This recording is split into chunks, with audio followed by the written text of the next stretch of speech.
तो आखिरकार आरजेडी समर्थकों का संजय यादव के खिलाफ गुस्सा फूट ही गया।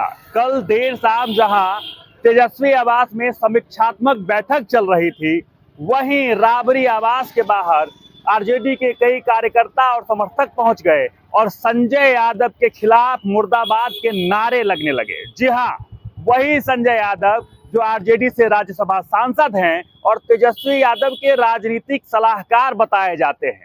बीते दिनों रोहिणी आचार्य जो लालू प्रसाद यादव की बेटी हैं, वो एक पोस्ट करती है और पोस्ट से जो तमाम बखेरा है वो शुरू हो जाता है। वो पोस्ट करती हैं कि उनको वो राजनीति छोड़ रही हैं, वो लालू परिवार को छोड़ रही हैं और ये सारा आरोप जो है वो संजय यादव और रमीज पर लगाती हैं। हालांकि वो अंत में ये भी कहती हैं कि ये सारी जिम्मेदारी मेरी है, लेकिन जिसके बाद जो है चर्चाओं का बाजार जो है एकदम गर्म हो जाता है। उसके एक के बाद एक रोहिणी आचार्य के कई पोस्ट आते हैं, कई पीड़ादायक पोस्ट आते हैं, जिसमें वो ये भी कहती हैं कि चप्पल तक उठाया गया रोहिणी आचार्य पे, उन्हें बेइज्जत करके निकाला गया और साथ ही वो आज अनाथ हो गई हैं। इस प्रकार के पोस्ट जब आते हैं तो कई तरह के बयानबाजियां शुरू हो जाती हैं। लेकिन कल एक तरफ जहां समीक्षात्मक बैठक लालू यादव कर रहे होते हैं, वहीं राबरी आवास के बाहर सैकड़ों की संख्या में आरजेडी कार्यकर्ता और समर्थक पहुंच जाते हैं और संजय यादव के खिलाफ जो है वो नारेबाजी शुरू हो जाते हैं। यहां तक लोग कहने लगते हैं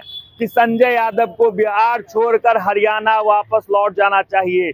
कई तरह की बातें निकलकर सामने आती है, कई प्रारूप भी निकलते हैं कि संजय यादव के अनियमितता के कारण ही इस बार का ये हाल हुआ है। जमीनी स्तर के लोगों को वो तवज्जो नहीं दी गई, जिसके कारण आरजेडी की ये स्थिति हुई है। हालांकि ये जो वाकया है आरजेडी के लिए कुछ नया तो था नहीं। इसी साल में आपने देखा होगा कि तेज प्रताप यादव ही को भी यहाँ से परिवार से बेदखल कर दिया गया, पार्टी से अलग कर दिया गया। इसके बाद वो भी कई जयचंदों के नाम ले रहे थे, इशारों में उन्होंने भी कई बात कही थी। हालांकि खुल के उन्होंने कुछ बातें नहीं रखी, लेकिन रोहिणी आचार्य घर से निकलते निकलते संजय यादव पर एक बड़ा आरोप बढ़ते हुए निकल गई हैं। लेकिन आपको बता दें कि अभी तक आरजेडी परिवार से इस तमाम वक्तव्यों पर अभी तक कोई टिप्पणी नहीं आई है। ना ही लालू यादव ने कुछ बयान दिया है, ना ही राबड़ी देवी ने और ना ही तेजस्वी यादव ने बयान दिया है।